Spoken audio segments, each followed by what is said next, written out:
আসসালামু আলাইকুম। ইজি পাঠশালার পক্ষ থেকে আমি মোহাম্মদ শরিয়াতুল্লাহ আপনাদেরকে স্বাগত জানাচ্ছি। তো আজকে আমরা এইচএসসি ফিজিক্স সেকেন্ড পেপার এবং থার্ড চ্যাপ্টার চলতরিতের আমরা বাল্বের উজ্জ্বলতা সম্পর্কে আলোচনা করব। তো চলুন শুরু করা যাক। তো এখানে আমরা দুটি বর্তনী এঁকে রেখেছি, একটি হলো দুটি বাল্ব শ্রেণী সমবায় রয়েছে এবং আরেকটি সমান্তরাল সমবায় রয়েছে। তো এখন কোন সমবায় কোন বাল্বটি উজ্জ্বলতার সাথে জ্বলবে এটাই আমরা আজকে দেখব। তো এখানে প্রথমে আমরা একটি ক্ষমতার সূত্র লিখে রেখেছি, আশা করি সবাই জানেন, সেটা হলো P = VI আর সমান সমান I স্কোয়ার আর সমান সমান V স্কোয়ার ডিভাইডেড বাই আর। এই তিনটা সূত্রের মাধ্যমে সাধারণত আমরা বর্তনীতে কোনো রোধের আর কি ক্ষমতা নির্ণয় করে থাকি। তো এখন কোন বর্তনীতে কোন সূত্র ব্যবহার করলে আমাদের জন্য আসলে ম্যাথটা করা ইজি হবে এটা বুঝতে পারলেই আসলে দেখা যায় মুহূর্তের মধ্যে আমরা এটার এমসিকিউ যে সকল প্রশ্ন আছে সেগুলো সলভ করতে পারি। তো চলুন শুরু করা যাক। তো আমরা আপাতত ক্ষমতার এই সূত্রটি মুছে দিচ্ছি। তো এখন শ্রেণী সমবায় সম্পর্কে যদি আমরা চিন্তা করি, তো এখানে আমাদের দুটি বাল্ব দেওয়া আছে, তার মধ্যে একটি হলো 220 ভোল্ট 60 ওয়াট এবং আরেকটি হলো 220 ভোল্ট 40 ওয়াট। তো এই কথাগুলো দ্বারা আসলে কি বোঝায়? এটা দ্বারা আসলে বোঝানো হচ্ছে যে আমরা যদি একটা সিঙ্গেল সার্কিট চিন্তা করি যেটা 220 ভোল্ট বিভব পার্থক্যে চলছে, অর্থাৎ উৎস হলো 220 ভোল্ট, এবং সেখানে এই বাল্বটি যখন স্থাপন করা হবে তখন তার ক্ষমতা হবে 60 ওয়াট। অর্থাৎ আমরা যদি এরকম একটা সার্কিট চিন্তা করি,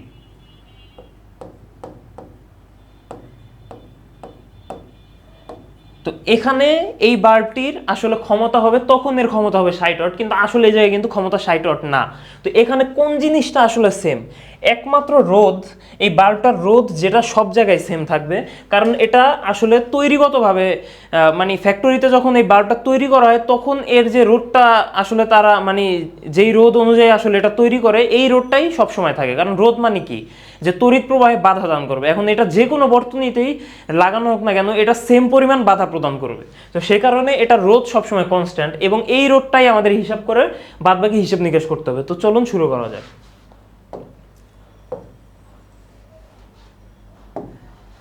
এখন আমরা শ্রেণীতে তুলনা করব।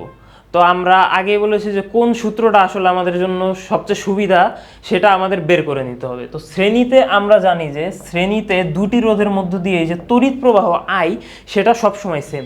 এখন আমরা আই দিয়ে যদি ক্ষমতার কোনো সূত্র আমরা লিখতে পারি তাহলে দেখা যাচ্ছে আমাদের আই এর মান বসানো লাগছে না, কারণ দুইটা সূত্রে কিন্তু আই আমরা পেয়ে যাব। দুইটা সূত্রে বলতে আর কি দুইটা বাল্বের জন্যই কিন্তু ক্ষমতার সূত্রে আমাদের আই থাকবে। তো আই এর মান যেহেতু সেমই হবে দুইটার জন্য, তার মানে আই এর মান আমাদের বসানো লাগছে না, এটা ছাড়াই কিন্তু আমরা তুলনা করে ফেলতে পারতেছি। তো প্রথমে আমাদের রোধটা বের করে নেই। রোধ যদি আমরা বের করি, এই ক্ষেত্রে রোধের সূত্র কি হবে? এই ক্ষেত্রে আমাদের ক্ষমতা দেওয়া আছে, আমাদের 220 ভোল্ট বিভব দেওয়া আছে, আর আর এর মান বের করতে হবে। তো এদের কম্বিনেশনে যে ক্ষমতার সূত্রটা আছে, অর্থাৎ পি সমান সমান ভি স্কোয়ার বাই আর, এখান থেকে আমরা আর সমান সমান ভি স্কোয়ার বাই পি পাবো। তো এই যে ভি স্কোয়ার বাই পি পাবো, এর মাধ্যমে কিন্তু আমরা এই দুইটা রোধের মান নির্ণয় করে ফেলতে পারি। তো আমরা যদি দুইটা রোধের মান নির্ণয় করি তাহলে আমরা লিখে রাখি যে দুইটা রোধের মান যদি এই সূত্র দিয়ে নির্ণয় করি তাহলে এটা এই প্রথম রোধটা পাওয়া যাবে 806.66 এবং এটা পাওয়া যাবে 1210 ওহম। ঠিক আছে, এটা হলো রোধের মান। এবার আমরা ক্ষমতার সূত্র ইউজ করে দেখা যাবে 2-3 লাইনে আমাদের অঙ্কটা হয়ে যাচ্ছে যে কোনটার উজ্জ্বলতা বেশি সেটা আমরা বুঝতে পারছি। তো প্রথমে আমরা যেটা বললাম যে এখানে আই যেহেতু কমন, আই এর সূত্র ইউজ করতে হবে। এখন আই এর সূত্র দুইটা আছে, একটা হলো ভি আই আর একটা হলো আই স্কোয়ার আর। এখন কোনটা আমরা ইউজ করব? তো এখানে আমরা যদি ভি আই ইউজ করি, এখানে কিন্তু এই দুইটা কিন্তু মানে শ্রেণী সমবায় আছে, এদের টোটালটা মিলে কিন্তু এদের বিভব পার্থক্য 200 ভোল্ট, কিন্তু এদের আলাদা আলাদা করে যদি আমরা হিসাব করি এদের কিন্তু দুই পাশের বিভব পার্থক্য 220 ভোল্ট না, 200 ভোল্ট না। তো এই ক্ষেত্রে আমাদের বিভব পার্থক্য আবার নির্ণয় করতে হবে, তারপর সূত্র ইউজ করতে হবে, খুব ঝামেলার একটা কাজ। তো আমাদের কাছে আর একটাই সূত্র বাকি আছে, সেটা হলো আই স্কোয়ার আর। তো আমরা সিম্পলি এটা লিখে দিই, এটা আমাদের R1 রোধ এবং এটা আমাদের R2 রোধ। তো এবার যদি আমরা ক্যালকুলেশন করি তাহলে দেখা যায় যে আমাদের R1 এর জন্য আমাদের ক্ষমতার যে সূত্র হবে P1 সমান সমান আই স্কোয়ার R1। এখন R1 এর আমাদের মান কি? আই স্কোয়ার R1 এর মান হলো 806.66। এটা হলো আমাদের P1 এবং P2 যদি একইভাবে আমরা হিসাব করি, তার মানে I স্কোয়ার R2 সমান সমান আমাদের হচ্ছে I স্কোয়ার ইন্টু 1210। এটা হলো আমাদের ক্ষমতা। তো দেখেই বোঝা যাচ্ছে এটা এখানে 1210টা আই স্কোয়ার আছে এবং এখানে 806.66টা আই স্কোয়ার আছে। অবশ্যই তার মানে P2টা বড়, তার মানে এখানে আমরা বলতে পারছি P2 গ্রেটার দেন P1। অর্থাৎ শ্রেণী সমবায়ে যদি আমরা এই দুইটা বাল্ব যুক্ত করি, তার মানে এখানে আমাদের P2 অর্থাৎ সেকেন্ড যে রোধ আছে, অর্থাৎ সেকেন্ড যে বাল্ব আছে, সেটার ক্ষমতা আমরা বেশি পাচ্ছি, তার মানে এটা বেশি উজ্জ্বলতার সাথে চলবে। এখন ক্ষমতার সাথে বেশি উজ্জ্বলতার সম্পর্ক কি? আসলে উজ্জ্বলতা বলতে আমরা কি বুঝাই, যে উজ্জ্বলতা হলো কি পরিমাণ আলোক শক্তি সে নির্গত করছে, আর ক্ষমতা বলতে কি, ক্ষমতা হলো একক সময়ে যে পরিমাণ শক্তি নির্গত করে অথবা গ্রহণ করে, এই টাইপের জিনিস। তো এখানে যেহেতু আমরা শক্তি অর্থাৎ আলোক শক্তি নির্গতের কথা চিন্তা করছি, তার মানে যেই বাল্বটা একক সময়ে সবচেয়ে বেশি পরিমাণ আলোক শক্তি নির্গত করতে পারবে সেটাই তো বেশি উজ্জ্বল। তার মানে যার ক্ষমতা বেশি অবশ্যই সে বেশি উজ্জ্বল হবে। তো এই কারণে P2 গ্রেটার দেন P1 হওয়ার কারণে আমাদের যে বাল্ব 2 আছে অর্থাৎ R2 বেশি উজ্জ্বল হবে, R2 বেশি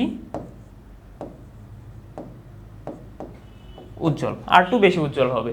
এবার আমরা যদি পরবর্তী কেস চিন্তা করি, তো এখানে আমাদের যে বাল্ব দুটি আছে সেটা সমান্তরাল সমবায়ে যুক্ত করা হয়েছে। তো এই ক্ষেত্রে আমরা কি দেখব? আচ্ছা, সমান্তরাল সমবায়ে দুইটা রোধের ক্ষেত্রে কি সেম থাকে? দুইটা রোধ যদি সমান্তরাল সমবায়ে যুক্ত থাকে, আমরা জানি অবশ্যই এদের যে বিভব পার্থক্য আছে সেটা সেম থাকে। তার মানে এখানে আমাদের ভি হলো কনস্ট্যান্ট, এখানে আমাদের ভি হলো কনস্ট্যান্ট, তার মানে ভির সাহায্যে সূত্র ইউজ করতে হবে। তো আবার আমাদের ঠিক সেম জিনিস, যে ভির সূত্র তো দুইটা, পি সমান সমান একটা হলো ভিআই আর একটা হলো পি সমান সমান ভি স্কোয়ার বাই আর। তো এখানেও আমরা যদি আই দিয়ে করি তাহলে দেখা যায় আমরা জানি সমান্তরালে আবার আই কিন্তু ভিন্ন থাকে, মানে এর ভিতর দিয়ে যে তড়িৎ প্রবাহ হবে এবং এর ভিতর দিয়ে যে তড়িৎ প্রবাহ হবে সেটা কিন্তু অবশ্যই ভিন্ন। তো এটা আবার বের করে তারপর হিসাব করা লাগবে, খুবই ঝামেলার ব্যাপার। তো আমরা কি করতে পারি, সিম্পলি আমরা পি সমান সমান ভি স্কোয়ার বাই আর এই সূত্রটা ইউজ করবো, কারণ আর এর মান আমরা আগেই বের করে রেখেছি। এই যে আর এর মান আমরা আগেই বের করে রেখেছি এবং আমাদের এখন পির মানটা বের করতে হবে ভির মাধ্যমে, যেহেতু ভি দুইটাই সেম আমাদের ভির মান বসানো লাগছে না। তো এই ক্ষেত্রে আমরা P1 সমান সমান আমরা পাই ভি স্কোয়ার ডিভাইডেড বাই 806.66 এবং আমরা P2 সমান সমান পাই ভি স্কোয়ার ডিভাইডেড বাই 1210। তো এই ক্ষেত্রে কোনটা বেশি? আমরা জানি যে কোনো ভগ্নাংশের ক্ষেত্রে হরের মান যত ছোট হয় ওই ভগ্নাংশটার মান তত বড় হয়, এবং হরের মান যত বড় হয় ভগ্নাংশের মান তত ছোট হয়। তো এই ক্ষেত্রে কিন্তু এইটার ভগ্নাংশে হরের মান কিন্তু ছোট, তার মানে এই ভগ্নাংশটার যে ভ্যালু আমরা পাবো সেটা অবশ্যই বড় হবে এবং এটার ভ্যালু কম হবে। তার মানে এই ক্ষেত্রে কিন্তু দেখা যাচ্ছে P1 গ্রেটার দেন P2। অতএব এই ক্ষেত্রে কিন্তু R1 বাল্বটি বেশি উজ্জ্বল, R1 বাল্বটি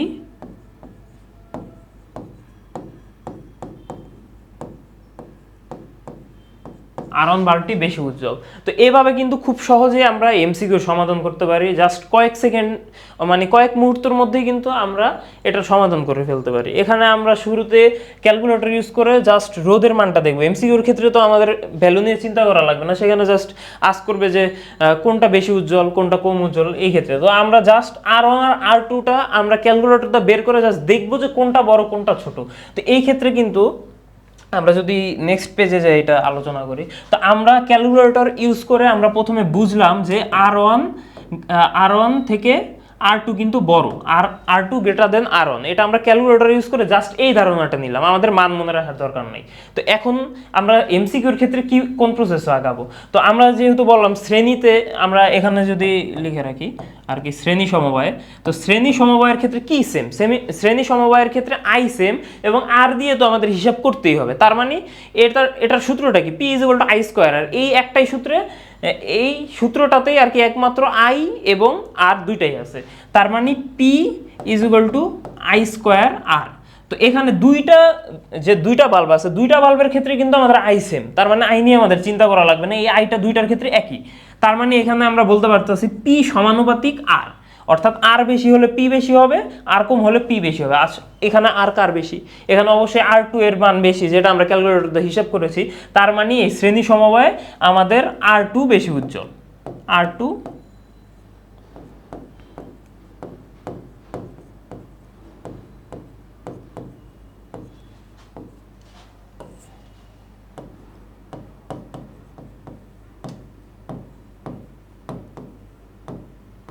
আচ্ছা, এখন যদি আমরা সমান্তরালের ক্ষেত্রে আসি, তো সমান্তরালের ক্ষেত্রে আবার একই হিসাব, দুইটার ক্ষেত্রে কি সেম? দুইটার ক্ষেত্রে অবশ্যই কিন্তু আমাদের ভি এর মান অর্থাৎ বিভব পার্থক্য সেম। তো বিভব পার্থক্য আর রোধের যে রোধ, কারণ রোধের মান তো আমাদের ইউজ করাই লাগবে, নাহলে আমরা কিভাবে বের করব? তো দুইটার ক্ষেত্রে বিভব পার্থক্য সেম এবং আমাদের রোধ অবশ্যই ইউজ করা লাগবে। তো বিভব পার্থক্য আর রোধ দিয়ে ক্ষমতার কোন সূত্রটা আছে? অবশ্যই ভি স্কোয়ার বাই আর। তার মানে এখানে পি সমান সমান আমাদের হবে ভি স্কোয়ার বাই আর। তো এখানে ভি স্কোয়ার যেহেতু দুইটার সেম, তার মানে পি কার উপর নির্ভর করতেছে? অবশ্যই আর এর উপর। তার মানে বলা যাচ্ছে যে পি সমানুপাতিক 1/r। তো সমানুপাতিক মানে এখানে সমানুপাতিক চিহ্ন দিয়ে 1/r বলতে বোঝায় পি আর এর ব্যস্তানুপাতিক। তো ব্যস্তানুপাতিক বলতে কি বোঝায়? আর বড় হলে পি ছোট হবে, আর ছোট হলে পি বড় হবে। তো এখানে আর কার বড়? R2 এর মান, R2 এর রোধ বেশি, মানে R2 এখানে বড়, তার মানে অবশ্যই P2 এখানে ছোট হবে। এবং R1 যেহেতু ছোট, অবশ্যই P1 বেশি হবে। তো এখানে P1 বেশি, তার মানে এখানে R1 রোধ বেশি উজ্জ্বল।